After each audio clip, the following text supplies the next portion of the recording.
الله الرحمن الرحيم وبه نستعين وهو خير معين. مسئلہ نمبر 149. اس میں پہلا مسئلہ جو ہے صاحب عروہ یوں کہتے ہیں اذا اشتبہ نجس او موصوب فی محصور، جب ایک نجس یا غصبی چیز کسی شبہ محصورہ کا شکار ہو جائے کَإِنَاءٍ فی عشرۃ، جیسے ایک برتن 10 برتنوں میں، یجب الاجتناب عن الجمیع، تو واجب ہے کہ 10 کے 10 برتن سے انسان اجتناب کرے.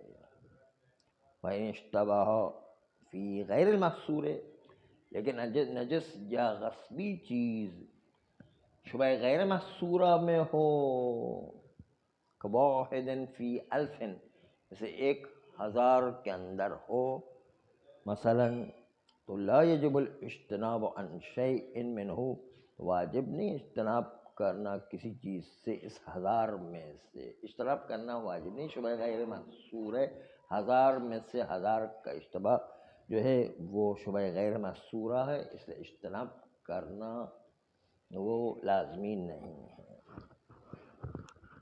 آغا خوئی اور آغا وحید خراسانی، یہ جو آج کل کے جتنے بھی مراجع ہیں صاحب عروہ کی اس عبارت کو نہیں مانتے، سب کے سب اس کو رد کر رہے ہیں. وہ کہتے ہیں کہ نہیں، 2 اشکال اس پر وارد ہے. اشکال اول یہ ہے کہ آپ نے 1000 کو شبہ غیر محصورہ کہا. ایک چیز 1000 میں اشتباہ ہو جائے تو شبہ غیر محصور ہے، آپ نے یہ مثال پیش کیا نہیں. آپ کی یہ مثال ہی غلط ہے، اس لیے کہ 1000 تو چھوڑ دیں، 10,000 کے درمیان بھی کبھی کبھی اشتباہ ہو جاتا ہے، لیکن شبہ غیر محصورہ نہیں بنتا، وہ محصورہ پھر بھی رہتا ہے. 1000 تو چھوڑ دیں.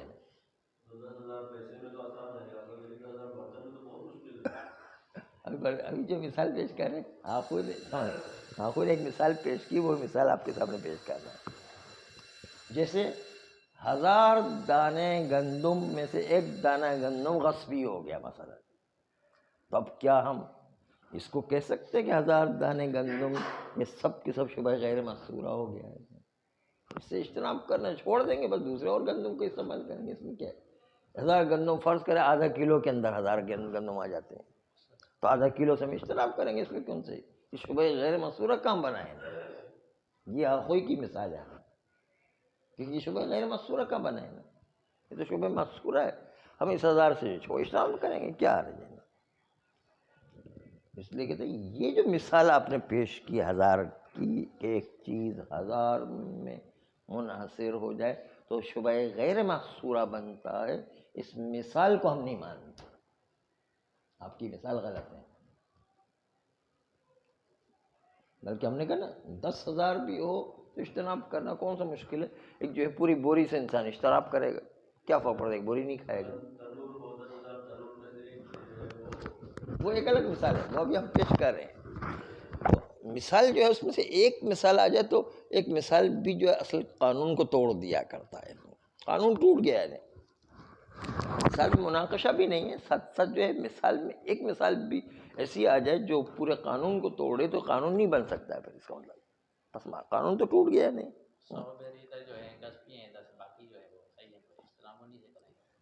100 کیا چیزیں؟ 100 بیر جو ہے، بحری، بیری کے بیر، اچھا بیر، اچھا ہاں بیر کے جو ہے چھوٹے چھوٹے بیر ہوتے ہیں، اس میں کیا ہے. تو پہلے تو آخوئی کا اشکال یہ عدد پر ہے کہ آپ کا یہ عدد صحیح نہیں ہے. ہاں 1000 جو ہے عدد، اس میں کوئی شبہ غیر محصورہ نہیں ہوتا. اور دوسرا جو نقطہ جو آخوئی اشکال کر رہے ہیں وہ یہ ہے کہ 1000 کا عدد تو چھوڑ دیں، ہم یہ کہتے ہیں کہ شبہ محصورہ ہو یا شبہ غیر محصورہ اگر علم اجمالی درمیان میں ہے تو تکلیف منجز ہونے کی وجہ سے وہاں پر کوئی معافی نہیں ہے. علم اجمالی میں تکلیف منجز ہے، چاہے 1000 کیا 10,000 بھی ہو، شبہ غیر محصورہ بھی ہو جائے، پھر بھی جو ہے وہ تکلیف منجز رہے گی. اور جو ہے شبہ غیر محصورہ میں تکلیف اپنی جگہ پر منجز ہے علم اجمالی کی وجہ سے. علم اجمالی موجود ہے کہ ان میں سے کوئی غصبی موجود ہے، اس کی تکلیف منجز ہے.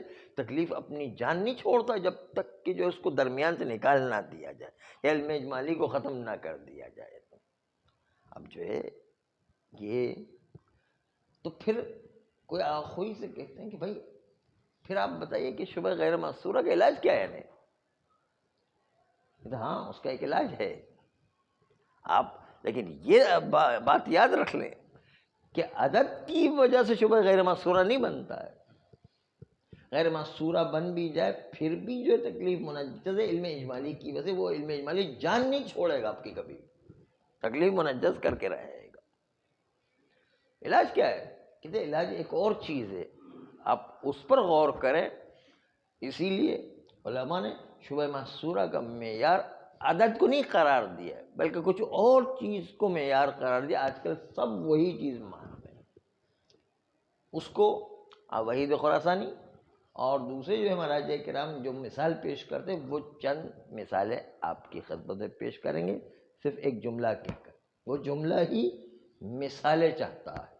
جملہ یہ کہ جب اطراف علم اجمالی ہمارے ابتلا سے خارج ہو جائے، ایک یا چند اطراف علم اجمالی ہمارے ابتلا سے خارج ہو جائیں تو وہ شبہ غیر محصورہ ہو جائے گا. اس معنی میں کہ عدد کے اعتبار سے محصور نہیں ہے بلکہ علم اجمالی ہی منحل ہو گیا. اصلاً علم اجمالی ہے ہی نہیں، یعنی اصلاً ختم ہو گیا علم اجمالی. کیونکہ بعض افراد علم اجمالی کے دائرے سے نکل گئے ہیں، جب نکل گئے تو اب علم اجمالی باقی نہیں رہا. یعنی ہم کوشش عدد کے اندر نہیں کر رہے، کوشش کریں علم اجمالی کو ختم کرنے کی. یہ اصل نقطہ ہے. اصل میں نقطہ اصل یہ کہ علم اجمالی کو ختم کرو. جب تک علم اجمالی باقی ہے وہ جان نہیں چھوڑے گا آپ کو، وہ قیامت تک آپ کے پیچھے پڑا رہے گا. آپ علم اجمالی کو توڑو، یعنی جب تک علم اجمالی کو نہیں توڑو گے تب تک جو ہے شبہ غیر محصورہ نہیں ہو سکتا. یہ نقطہ جو ہے انہوں نے نکالا ہے، جو آج کل کے مراجع وہی کہہ رہے ہیں. اس لیے علم اجمالی کی کمر کو توڑ دیں اور اس کو کسی طرح منحل کر دیں، اس کے نتیجے کے اندر آپ کا علم اجمالی ٹوٹ جانے کے سے شبہ غیر محصورہ ہو جائے گا. یوں تعبیر کی انہوں نے، شک بدوی میں تبدیل ہو جائے گا. اور اس کے نتیجے میں آئیے چند مثالیں ہم پیش کرتے رہتے ہیں، دوبارہ مثال پیش کرتے ہیں. مثال پیش کرتے ہیں کہ کراچی میں اتنے سارے تندور پر روٹی پکانے والے ہیں، ان میں سے کوئی ایک تندور والا غصبی روٹی پکاتا ہے. تو اب کراچی اتنا بڑا شہر ہو گیا کہ جس کے نتیجے میں بعض کراچی کے علاقے ہم نے دیکھے بھی نہیں ہیں، وہاں پر تندور والا ہے بھی یا نہیں ہے یہ بھی ہمیں پتہ نہیں ہے. تو وہ ہمارے ابتلا ہے نا، ہمارے جو ہے ہمارے اس کے استعمال میں ہی نہیں ہے. وہ تندور والے سے ہم روٹی کبھی سوچا بھی نہیں کہ اس سے جو روٹی لائی جائے گی، اس لیے کہ وہ علاقے میں پتہ ہی نہیں ہے کہ کہاں کہاں کون کون سے علاقے ہیں. اس لیے ہمارے ابتلا سے خارج ہے. چونکہ ہمارے ابتلا سے خارج، ہمارے استعمال سے خارج ہے، اس لحاظ سے بعض اطراف علم اجمالی کراچی کے تندور والے کیونکہ بعض ہمارے ابتلا سے خارج ہے، اس لیے شبہ محصورہ تبدیل میں شبہ غیر محصورہ ہو جائے گا. کیونکہ علم اجمالی کے اطراف بعض جو ہے علم اجمالی کے دائرے سے باہر نکل جائے تو علم اجمالی منحل ہو کر کے رہ جائے گا. علم اجمالی کی کمر توڑ دی ہم نے. آپ نے دیکھا اس مثال کے اندر علم اجمالی کی کمر کو توڑ دیا ہم نے. اس لیے کہ بعض شبہات جو ہے علم اجمالی کے دائرے سے باہر نکل گئے. اس لیے علم اجمالی کی جب کمر ٹوٹے گی تب تکلیف منجز ختم ہوگی، اور تکلیف منجز ہوگا شک کی بدوی میں ڈھل جائے گا، اور شک کی بدوی میں ڈھلنے کے سے اصل براءت جاری کریں گے ہر اطراف علم اجمالی کی نسبت سے کہ جس کے بعض اطراف ہمارے ابتلا سے خارج ہو گئے. صحیح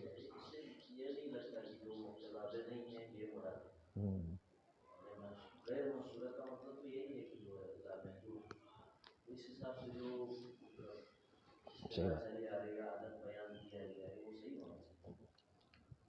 یہ اصل میں پرانے مجتہدین و مراجع کرام چونکہ پہلے علم اجمالی کے شبہ غیر محصورہ کو عدد میں محصور کیا کرتے تھے، اور یہ ایک اصطلاح رائج ہو گئی شبہ غیر محصورہ کی. اس زمانے میں جب شروع میں تھا عدد میں منحصر کیا کرتے، کوئی کہتے تھے 1000 میں ہے، کوئی کہتا 5000 میں، کوئی کہتا 10,000 میں. یہ محدود عدد میں لاتے تھے، اس لیے ہر عدد میں جا کے کہیں نہ کہیں اشتباہ ہو جایا کرتا، کہیں نہ کہیں مسئلہ پیدا ہو جاتا ہے.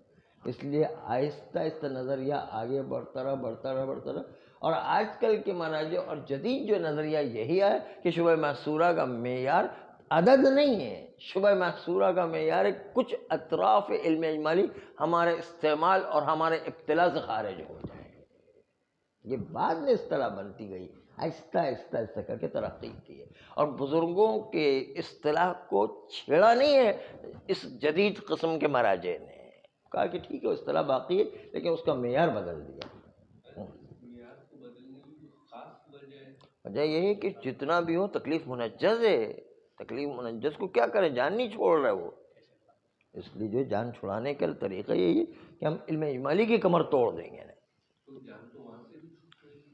نہیں چھوٹ رہی تھی علم اجمالی، پھر بھی جو پیچھے لگا ہوا تھا وہ جان ہی نہیں چھوڑ رہا تھا.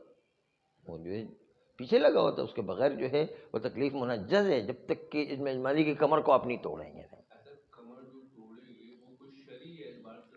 ہاں شرعی اعتبار سے کہ بعض افراد جو ہے علم اجمالی کے دائرے سے باہر نکل جائیں.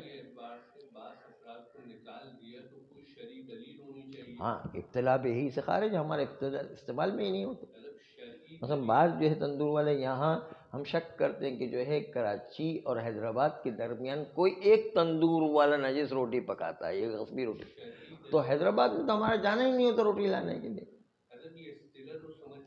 بس شرعی دلیل یا قرآن سے ہوگی یا حدیث سے ہوگی، کوئی آیت یا حدیث ہے جو اس اصطلاح پہ دلالت کر رہی ہے. ہاں اصطلاح پر دلالت کرتی کہ عسر و حرج ممنوع ہے.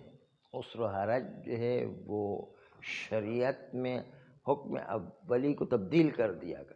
اگر ہم شبہ غیر محصورہ میں بھی احتیاط کرتے رہیں تو انسان کی زندگی معطل ہو کر کے رہ جائے گی. اس دلیل کی وجہ سے جو ہے انہوں نے شبہ غیر محصورہ. ہاں اس میں دوسری اصطلاح کو ایجاد کرنے کی کیا وجہ ہے؟ اس میں کوئی خصوصیت تو نظر نہیں آ رہی کہ عسر و حرج دوسری اصطلاح کو ایجاد کرنے کا سبب بن جائے. عسر و حرج جو ہے اس کی سے شبہ غیر محصورہ ایجاد کیا تھا، لیکن شبہ غیر محصورہ میں وہ جو قرار دے رہے ہیں اس کے اندر جان نہیں چھوٹ رہی ہے، اس کے اندر جان چھوٹ رہی ہے. اس لیے کہ اس میں کمر نہیں ٹوٹتی، اس میں کمر ٹوٹ گئی ہے علم اجمالی کی. دونوں بہت فرق ہے، بہت زیادہ زمین آسمان کا فرق ہے. اس لیے جو دونوں میں فرق ہے تو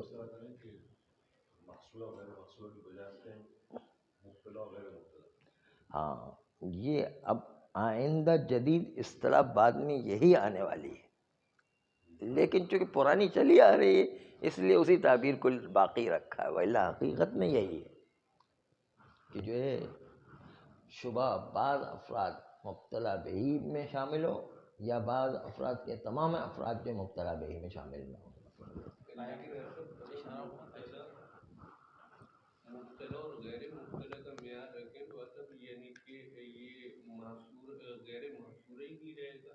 یہ تو ایک شخصی چیز بن جائے گی، یہ مبتلا بہی ہے یہ نہیں ہے. تمام اطراف مبتلا بہی ہو شبہ محصورہ ہے، تمام اطراف مبتلا بہی نہ ہو بلکہ کچھ افراد مبتلا بہی سے خارج ہو شبہ غیر محصورہ ہے. غیر محصورہ بھی کہیں تو جو مبتلا بہی سے خارج ہے اصل اس کی تو بات ہی نہیں ہے. وہ اصل برات جاری کریں گے، اور یہ بھی علم اجمالی کی کمر ٹوٹ گئی اس لیے اس میں بھی اصل برات جاری کریں گے. ختم ہو گیا مسئلہ، علم اجمالی رہا ہی نہیں ہے نا. اب غور کریں کہ علم اجمالی ختم ہو گیا نا، وہ منحل ہو کر کے رہ گئے. اس لیے تو جو ہے اس کی خوبی ہے کہ اس کے اندر جو علم اجمالی چونکہ کمر ٹوٹ گئی اس کے اندر منحل ہو گیا، اس لیے اس میں اصل برات جاری کر سکتے ہیں. شبہ غیر محصورہ میں اصل برات جاری کرنے کا سبب پیدا ہو گیا.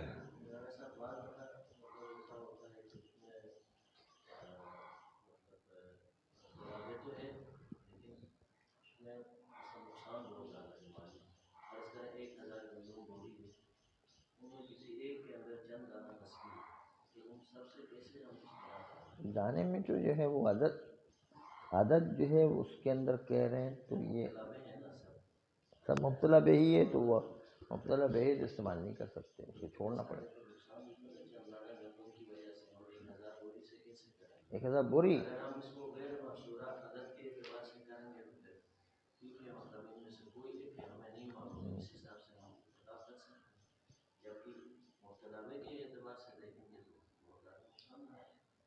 مطلب ہے پھر وہ اسوہ حرج کا قانون چلے گا کہ بھئی اسوہ حرج یہ کہ مالی اتنا ضرر ہوا جو قابل برداشت نہیں، اس قانون کے تحت قانون عنوان ثانوی آ جائے گا، یہ عنوان اولی ہے، وہ قانون ثانوی آئے گا، یعنی غصبی ہے مثلا تو غصبی کو جو ہے استعمال کر لیا جائے گا عنوان ثانوی کی وجہ سے، خالی ایک بوری نکال دیں گے جو غصبی ہونے کا امکان ہے، باقی کو استعمال کریں گے مثلا۔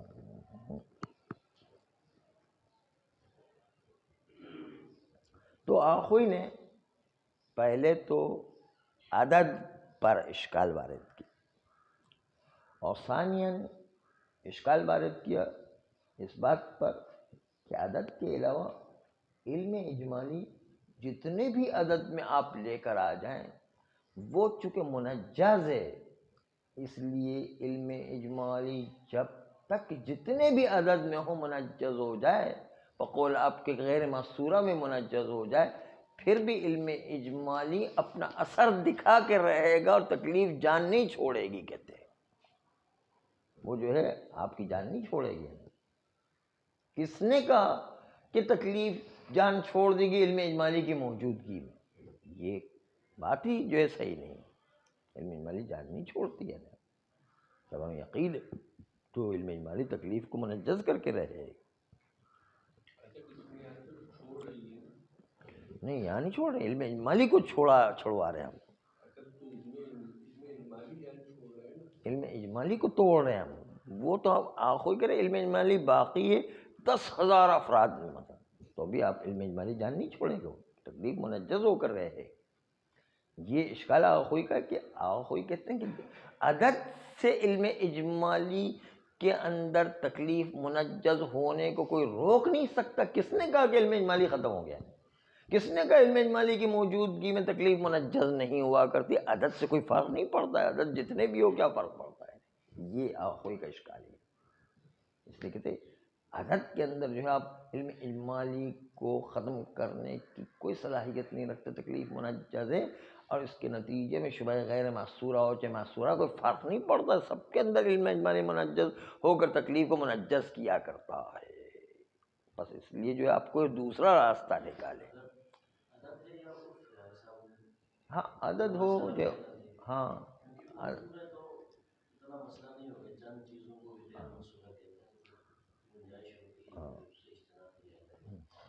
ہاں یعنی عدد ہے یا عرف ہے، جو بھی آپ تصور کریں اس کے اعتبار سے جو محدود دائرہ ہے، جب تک علم اجمالی کو اس کے اندر سے نہیں نکالیں گے تب تک وہ تکلیف منجز رہے گی، اور وہ جان نہیں چھوڑے گی جب تک کہ علم اجمالی کو منحل نہیں کر لیتے۔ علم اجمالی منحل ہوگا تو آپ کو دوسری تعبیر کے لحاظ سے شبہ غیر محصورہ کہہ رہے ہیں، حالانکہ شبہ غیر محصورہ نہیں بلکہ شبہ غیر مبتلا بہی والا شبہ ہے، لیکن تعبیر چونکہ پہلے سے قدیم علماء کے وہاں پر چلی آ رہی، اسی تعبیر کو اب تک باقی رکھا ہے علماء نے، قدیم علماء کا احترام برقرار رکھنے کے لیے۔ بس اس بنیاد پر دو اشکال آپ نے ملاحظہ فرمائے، اور دونوں اشکال کے اندر آپ نے اس چیز کو ملاحظہ فرمایا۔ اب آ جائیے تیسری صورت، ابھی تک نجس اور غصبی ہونے کا شک تھا، لیکن اب جو ہے مضاف اور مطلق کا شک ہو جائے، مضاف یا مطلق کا شک ہو جائے تو اب ہم کیا وضو یا غسل کو دونوں پانی سے انجام دیں، دونوں پانی سے انجام دیں؟ تو کیا ہمارا وضو یا ہمارا غسل صحیح ہو جائے گا یا نہیں؟ ابھی یہاں پر نجس بھی درمیان میں نہیں ہے، یہاں پر غصبی بھی درمیان میں نہیں، خالی مطلق و مضاف میں شک ہے۔ ایک پانی مضاف ہے، ایک پانی مطلق ہے، دونوں کا ہم استعمال کرتے ہیں۔ وضو ایک دفعہ مطلق پانی سے کرتے ہیں، ایک دفعہ جو ہے مضاف پانی سے کر رہے ہیں۔ اب پتہ نہیں کون سا مضاف ہے کون سا مطلق ہے، یہ پتہ نہیں چل رہا ہے۔ کیسے ہوگا؟ سامنے نظر آئے گا مضاف ہے یا نہیں؟ کبھی کبھی ہو جاتا ہے۔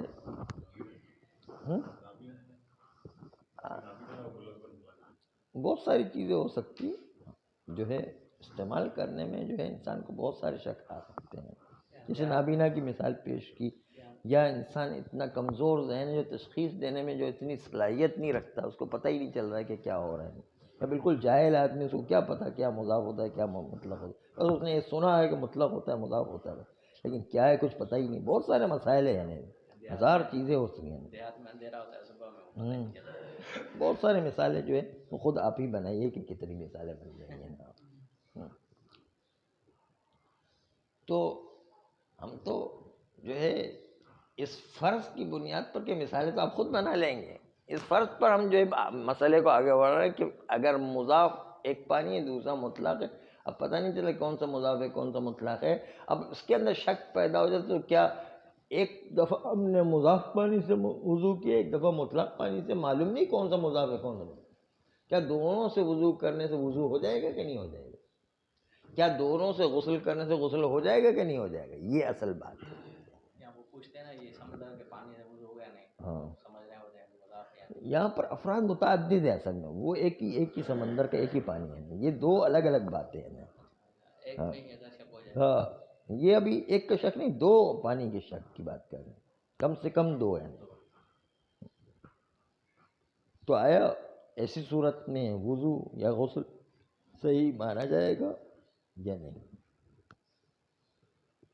کہتے ہیں کہ یہاں پر علم اجمالی، چونکہ علم اجمالی حساب نہیں ہوتا ہے، اور مضاف جو مشتبہ ہے اس کو حکم عدم میں قرار دیا جاتا ہے۔ اس نقطے کو ملاحظہ فرمائیں، مضاف جو مشتبہ ہے وہ حکم عدم میں ہے، بس اس لیے یہاں پر شبہ علم اجمالی جاری نہیں ہوگا، اور شبہ بدویہ ہونے کی وجہ سے یہاں پر وضو صحیح مان لیا جائے گا، اگرچہ کہ احتیاط یہ ہے کہ انسان جو ہے وہ الگ پانی سے وضو کرے، لیکن دونوں پانی سے وضو کرے گا پھر بھی اس کا وضو صحیح مانا جائے گا۔ کیوں؟ کہتے اس لیے کہ انسان جب دونوں پانی سے وضو کرتا ہے تو قطعاً پتہ ہے کہ مطلق سے تو وضو ہو ہی گیا ہے، قطعاً پتہ ہے کہ مطلق سے غسل تو ہو ہی گیا ہے، یہ یقین ہے۔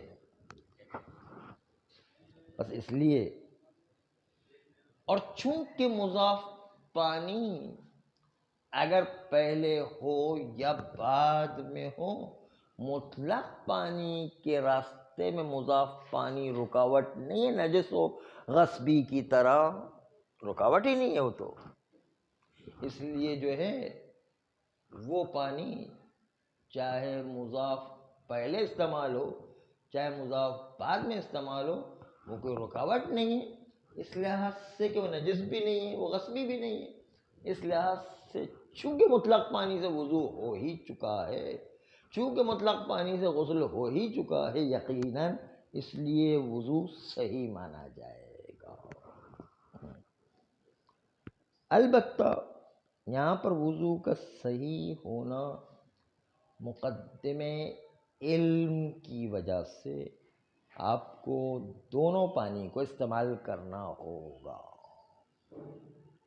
کہیں گے کہ احتیاطاً اس پانی سے بھی وضو کر رہا ہوں، احتیاطاً اس پانی سے بھی وضو کر رہا ہوں، اور چونکہ ان دونوں میں سے کسی ایک پانی کو استعمال کرنے میں حرام کا پہلو موجود نہیں ہے، نہ نجس کی وجہ سے نہ غصبی کی وجہ سے، اس لیے دونوں کو استعمال کرنے کی اجازت ہے۔ بس ان دونوں کو ملا کر کے مقدمہ قرار دیں گے اجمالاً کہ ان دونوں سے کسی ایک سے جو مطلق پانی سے وضو ہوا، کسی ایک سے مطلق پانی سے غسل ہوا، اس لیے آپ کا وضو و غسل صحیح مانا جائے گا۔ بس اس بنیاد پر وضو صحیح ہے۔ البتہ کوئی احتیاط کرنا چاہے تو التماس سے دعا ہے، وہ الگ بات ہے، لیکن بہرحال دونوں سے وضو کرنے، دونوں سے غسل کرنے کے لیے اس کا وضو بالکل صحیح مانا جائے گا۔ صلی اللہ علیہ وسلم۔